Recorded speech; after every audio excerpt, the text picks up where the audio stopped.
कहानी की शुरुआत में हम क्राइग नाम के लड़के को देखते हैं। आज वह बहुत समय के बाद अपने टाउन में आया है। टाउन में आने के बाद उसकी बचपन की यादें ताज़ा हो जाती हैं। उसे याद आता है कि जब वह छोटा था तब उसकी माँ की मृत्यु हो गई थी और इसका जिम्मेदार कहीं न कहीं वह अपने आप को मानता था। लेकिन हमें बताया नहीं गया कि उसकी माँ की मृत्यु कैसे हुई। इसी शहर में एक अमीर व्यक्ति रहता है जिसका नाम जॉन हैरिगन है। हैरिगन चर्च जाते हैं। वह देखते हैं कि एक लड़का खड़े होकर कहानी बोल रहा है। असल में यह क्रैग है। क्रैग बहुत अच्छी तरीके से कहानी सुनाता है। मिस्टर हैरिगन उससे इम्प्रेस हो जाते हैं। क्रैग से मिलने के लिए वह उसके घर आते हैं। मिस्टर हैरिगन की आंखें खराब हो चुकी हैं, इसलिए वह क्रैग को ऑफर देते हैं कि तुम हर रोज मुझे एक कहानी सुनाओ और उसके बदले में मैं तुम्हें हर घंटे $5 दूंगा। क्रैग उनके इस ऑफर को मान जाता है। क्रैग उनके घर गया। वह देखता है कि घर महल की तरह दिख रहा है। इस घर में सिर्फ दो नौकर काम करते हैं, एक गार्डनर और दूसरा केयरटेकर। अब ऐसे धीरे धीरे समय बीतता जाता है। क्रैग उनके लिए स्टोरी पढ़कर सुनाता है। 5 साल बीत जाती हैं। अब क्रैग मिस्टर हैरिगन के बारे में और जानना चाहता है। वह इंटरनेट से देखता है तो उसे पता चलता है कि हैरिगन एक बहुत बड़े बिजनेसमैन थे। उनका अपने कर्मचारियों के प्रति बिहेवियर ठीक नहीं था। क्रैग अब कॉलेज में एडमिशन लेता है। वहाँ पर कैनी नाम का स्टूडेंट उसे परेशान करने लगता है, लेकिन तभी वहाँ पर उनकी टीचर आ गई, इसलिए कैनी को वहाँ से जाना पड़ता है। क्रैग यह सारी बातें मिस्टर हैरिगन को बता देता है। हैरिगन उसे समझाती हैं कि ऐसे लड़कों से तुम्हें सख्ती से डील करना चाहिए, चाहे स्कूल में हो या फिर बिजनेस में। क्रैग नोटिस करता है कि उसके कॉलेज में लोग मोबाइल के बेस पर बटे हुए हैं। जिनके पास नोकिया का फ़ोन है उनका ग्रुप अलग है, जिनका सैमसंग का मोबाइल है उनका ग्रुप अलग है, और जिनके पास आईफोन है उनका ग्रुप अलग है। आईफोन वाले ग्रुप के लोगों को ज़्यादा सुपीरियर समझते हैं, इसलिए वह भी अपने पिता से आईफोन मांगने की डिमांड करता है। लेकिन उसके पिता ने मोबाइल दिलाने से मना कर दिया, क्योंकि उसकी उम्र अभी स्टडी करने की है, न कि मोबाइल चलाने की। मिस्टर हैरिगन उसे हर बार एक लॉटरी की टिकट देते थे। आज वह एक लॉटरी टिकट को स्क्रैच करता है तो उसमें $3000 का इनाम होता है। क्रैग काफ़ी ज़्यादा खुश हो जाता है। उसके पिता भी उसके लिए आईफोन अब ले आते हैं। अगले दिन वह आईफोन लेकर स्कूल में जाता है। वहाँ पर वह जेनिफर नाम की लड़की से मिलता है। टीनेज क्रैग डिसाइड करता है कि वह मिस्टर हैरिगन को एक नया आईफोन देगा, ताकि नई टेक्नोलॉजी से वह उन्हें इंट्रोड्यूस करवाए। धीरे धीरे हैरिगन का ध्यान किताबों से हटकर मोबाइल में शिफ्ट हो जाता है। वह पूरा दिन मोबाइल चलाते रहती हैं। समय के साथ साथ उनकी तबीयत खराब हो जाती है। उन्हें ऑक्सीजन मास्क भी पहनना पड़ता है। अगले दिन जब क्रैग उन्हें कहानी सुनाने के लिए जाता है तो वह देखता है कि मिस्टर हैरिगन अब इस दुनिया में नहीं रही। घर पर दोनों सर्वेंट भी नहीं थी, इसलिए वह अपने पिता को कॉल करता है और यहाँ की सारी सिचुएशन बताता है। उसके पिता उसे कहते हैं कि जब तक उसको हेल्प ना मिल जाए तब तक वह वहीं रुकी।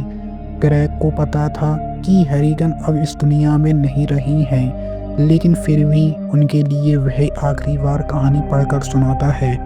इसके बाद कम्युनिटी के कुछ लोग आते हैं और उनके फ्यूनरल की तैयारी करने लगते हैं। चर्च में फिर से एक बार वह उनके लिए बुक रीड करता है। बुक रीड करने के बाद वह उनके पास जाता है और चुपके से आईफोन उनकी जेब में रख लेता है।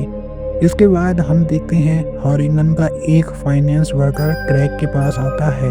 वह उससे कहता है कि मिस्टर हैरिगन ने अपनी वेल्थ में से तुम्हें $8 लाख दिए हैं ताकि तुम एक अच्छी एजुकेशन प्राप्त कर सको। क्रैग काफ़ी इमोशनल हो जाता है। अब रात के समय हम देखते हैं क्रैग हैरिगन के मोबाइल पर एक वॉइस मैसेज छोड़ता है कि आप मेरे लिए काफ़ी स्पेशल हैं। अगर आप वापस आ जाएं तो मुझे यह $8 लाख भी नहीं चाहिए। लेकिन हैरानी की बात होती है, अगले दिन उसको मैसेज का रिप्लाई मिल जाता है। वह यह बात अपने पिता को बताता है, लेकिन उसके पिता कहते हैं कि शायद तुमसे कोई मजाक कर रहा होगा। लेकिन वह अपने पिता को समझाता है कि हमें उस ग्रेवयार्ड पर जाना चाहिए और उन्हें वापस से निकालना चाहिए। मुझे लगता है कि वह जिंदा हैं। उसके पिता उसे समझाते हैं कि मेडिकल रिपोर्ट के अनुसार अब वह इस दुनिया में नहीं रहे। क्रेग अब सब कुछ समझ जाता है। वह वापस से अपनी सेंसेस में आ जाता है।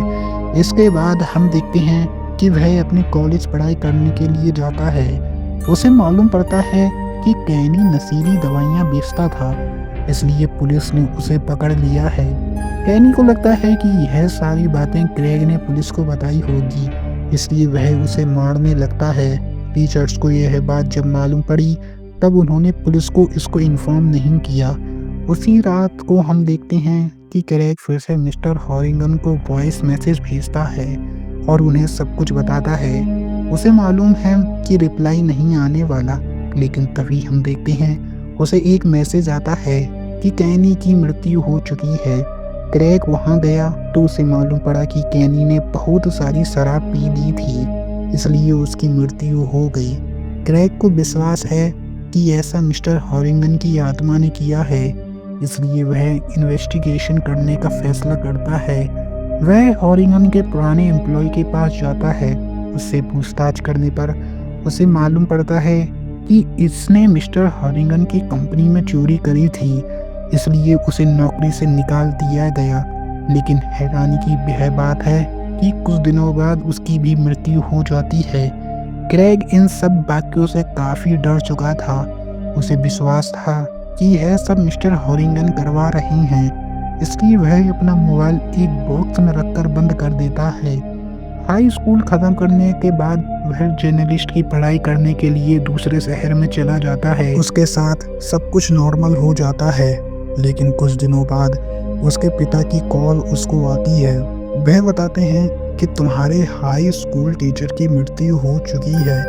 क्रेग को जब यह मालूम पड़ा तो उसे काफ़ी ज़्यादा दुख हुआ। क्रेग वापस से अपने होम टाउन जाने लगता है। उसे मालूम पड़ता है कि एक शराब पीते हुए व्यक्ति से उसकी टीचर का एक्सीडेंट हुआ था। इस सब में उनकी जान गई थी। सभी लोग चाहते हैं कि उस व्यक्ति को सजा हो, क्योंकि इससे पहले भी वह शराब पीते हुए गाड़ी चलाता था, लेकिन कोर्ट उसे सिर्फ 6 महीने रिहेब सेंटर भेज देती है। क्रेग उसको सजा देना चाहता था, इसलिए वह वापस से अपना मोबाइल निकालता है और उन्हें मैसेज करता है कि इस व्यक्ति को जिंदा रहना नहीं चाहिए।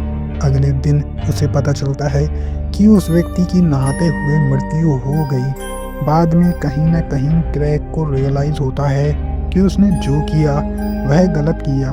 अपनी जांच पड़ताल के लिए वह मिस्टर हॉरिंगन के घर में जाता है। उसे वहां पर उनकी बचपन की एक तस्वीर मिलती है। उसे एक बात मालूम पड़ती है कि जैसे उसने बचपन में अपनी माँ को खो दिया था, वैसे मिस्टर हॉरिंगन ने भी अपनी माँ को खो दिया था। और शायद यही वजह है कि उन्होंने उसे बुक रीड करने के लिए चुना, क्योंकि शहर में बहुत अच्छे रीडर हैं जिनसे वह बुक रीड करवा सकते थे, लेकिन फिर भी उन्होंने उसे चुना। क्रेग उनकी ग्रेवयार्ड पर जाता है, क्योंकि वह समझ चुका है कि उसे मिस्टर हॉरिंगन की आत्मा को जाने देना होगा, क्योंकि वह उनके सबसे ज़्यादा क्लोज था। क्रेग अपनी माँ की ग्रेवयार्ड पर जाता है। वह पहली बार वहाँ पर आया था और वहाँ जाकर वह काफ़ी रोता है। इसके बाद वह अपना फ़ोन उठाकर पानी में फेंक देता है। इसी के साथ हमारी मूवी यहीं पर ख़त्म हो जाती है। आई होप गाइस आपको मूवी पसंद आई होगी। मूवी पसंद आई हो तो वीडियो को लाइक करना, और अगर चैनल पे नहीं हो तो सब्सक्राइब करना, ताकि मैं कोई भी न्यू वीडियो डालूँ तो सबसे पहले नोटिफिकेशन आपको मिल जाए।